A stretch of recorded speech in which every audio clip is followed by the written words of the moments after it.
with Brexit, with migration crisis, with terrorism, the way we, the Ukrainian World Congress, try to keep Europe focused is to indicate very clearly that Ukraine is the difference between living in a secure and stable world, or President Putin, should Ukraine not withstand Russian aggression, testing Article 5 of NATO, and us experiencing the Third World War. When one looks at it from that perspective, the issue of Ukraine takes a high priority.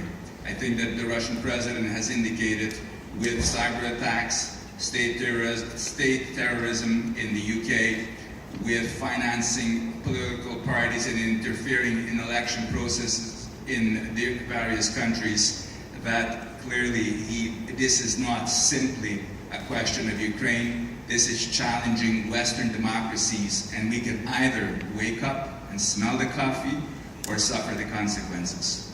I think that if we want, and I'll end with that, with a few short suggestions. If we want to win this, we need to strategize. We need to strengthen sanctions. We need to start a dialogue on removing the Russian Federation from SWIFT, on human rights violations for all of those countries that have not yet adopted legislation akin to the Magnitsky legislation. That legislation should be adopted. For those who have adopted that legislation, to use it in order to show that we will not tolerate human rights violations. And I think that finally it is extremely important for NATO to give Ukraine a map in order to ensure that there's a clear message that Ukraine can choose its course, and that Western democracies will not only respect it, but ensure that that choice is carried out.